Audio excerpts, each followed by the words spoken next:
वर्षाकाठी 180 ते 200 अंडी या कोंबडीपासून आपल्याला भेटू शकतात। अतिशय म्हणजे गावरांसारखी छोटी अंडी आणि तांबडी पांढरी अंडी असतात। काटक असतं, मरतूक वगैरे खूप कमी असते या पक्ष्यांमध्ये आणि एकदम चलाक पक्षी असतो, त्यामुळे हा पक्षी मार्केटमध्ये खूप चांगल्या प्रमाणात चालतो आणि चवीलाही एकदम उत्कृष्ट असे हे कोंबडे असतात। संकरित वाणाच्या कोंबड्या आहेत जे की अंड्याच्या उत्पन्नासाठी बनलेले आहेत, कारण की खुडूक झालं तर पक्ष्याच्या अंड्याचं प्रमाण कमी होतं, त्यामुळं संकलन करून याच्यापासून अंडी जास्त घेण्यासाठी याचं खुडूकपणा मोडलेलं असतं। कमी खाद्यामध्ये अंड्याचं चांगलं उत्पन्न या पक्ष्यांपासून आपण घेऊ शकतो। सध्या आता ही पाठीमागे जी ब्रीड तुम्ही पाहत आहात ही एक फायोमी नावाची जात आहे, जी की इजिप्तमध्ये उगम पावलेली आहे। हे एकदम एक्झॉटिकमध्ये आपल्याकडे पक्षी आहेत। सर्वसाधारण हा पक्षी अंड्यासाठी आणि मांस या दोन्हीसाठी पाळला जातो।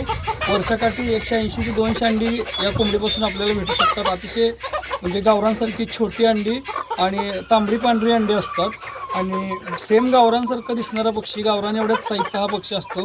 खूप कमी खाद्य लागतं या पक्ष्यांना, जवळपास 80 ते 90 ग्रॅम ही अंडी घालणाऱ्या कोंबडीला खाद्य लागतं। काटक असतं, मरतूक वगैरे खूप कमी असते या पक्ष्यांमध्ये आणि एकदम चलाक पक्षी असतो, त्यामुळे हा पक्षी मार्केटमध्ये खूप चांगल्या प्रमाणात चालतो। तुम्ही इथे समोर पाहू शकता की या पक्ष्यांमध्ये किती चपळपणा आहे, चलाक पक्षी आहेत आणि तुरे वगैरे किती आकर्षक, साईज वगैरे चांगली असते आणि चवीलाही एकदम उत्कृष्ट असे हे कोंबडे असतात। तर या कोंबड्यांपासून आपण म्हणजे शेतकऱ्यांना एक चांगलं उत्पन्न भेटू शकते। आपल्या फार्मवरती आपण हे पक्षी इम्पोर्ट करून पाळलेले आहेत। आता इथून पुढे आपल्याला त्याची ब्रीडिंग चालू झालेली आहे। नवीन पक्षापासून ब्रीडिंग करणं आपण म्हणजे सुरू केलेलं आहे।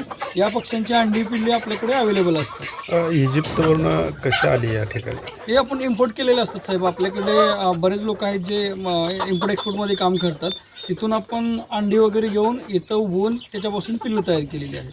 कसं तरी तिकडून रेट बसला? रेट म्हणजे हा पक्षी भेटतो तिथं जवळपास आपल्या इथल्या 120 रुपयाने अंडं भेटतं आणि इथं आल्यानंतर हॅचिंगचा वगैरे खर्च एक 5-10 रुपये लागतो।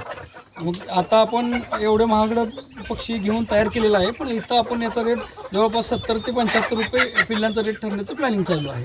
आता ह्याचं खाद्याचं वगैरे नियोजन कसं असतं? याच्यामध्ये आपण खाद्याला सध्या तरी बारामती ॲग्रोची फीड वापरतो आणि थोड्याफार प्रमाणात मका, गहू वगैरे भरडून वगैरे यांना घालतो आणि ग्रीन खाद्यामध्ये आपल्याकडे आजोला वगैरे आहे।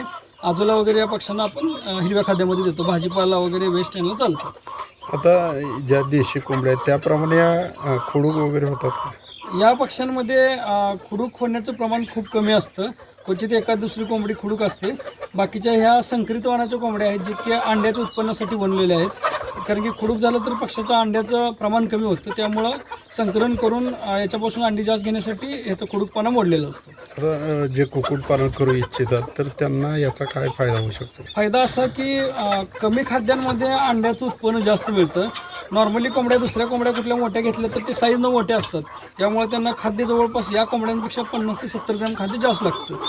या कमी खाद्यामध्ये अंड्याचं चांगलं उत्पन्न या पक्ष्यांपासून आपण घेऊ शकतो। याचं मार्केट कसं असतं? मार्केट लोकलला किंवा ग्लोबलला चांगल्या प्रमाणात आहे।